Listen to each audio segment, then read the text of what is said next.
না উন্নত উজ্জ্বল রস ভক্তি শ্রিয়ম হরিপুরট সুন্দর ভূতি কদম্ব সন্দীপিত সদা হৃদয় স্পন্দর পুরো তুব। আহা, এবার আমরা একটু ওই রূপ গোস্বামী পাদের সঙ্গে ঝগড়া করে নেব। আপনি শ্লোকে ওই সদা হৃদয় কন্দর, হৃদয়কে আপনি কন্দর বললেন কেন?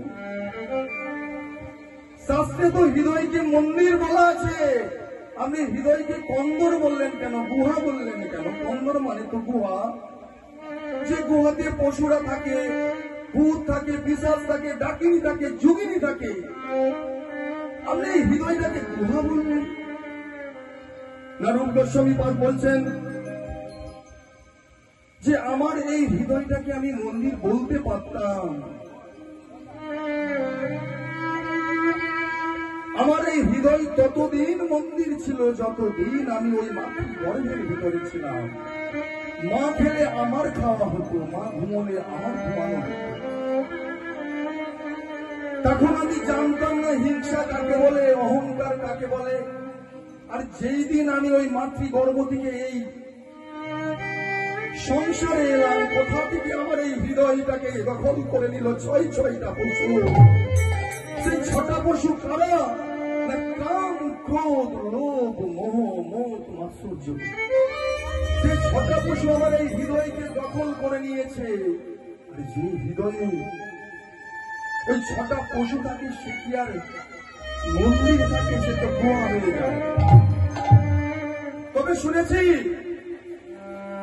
ওই গুহার ভিতরে যদি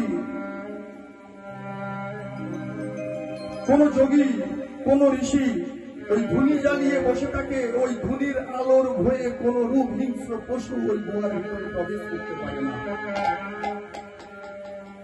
হে মহাপ্রভু, আপনি তো এই জগতের শ্রেষ্ঠ সন্ন্যাসী, দয়া করে আপনি আপনার ওই জ্ঞানের সেবকা,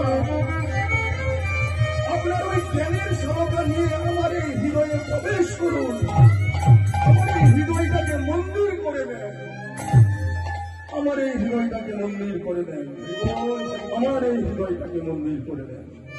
শ্রী গুরু নিতাই গৌর প্রেমানন্দ দেব।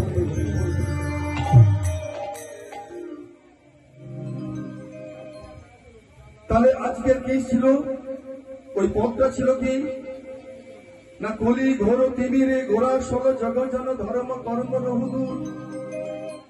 যখন এই কলিকাল সমগ্র অন্ধকারে পরিপূর্ণ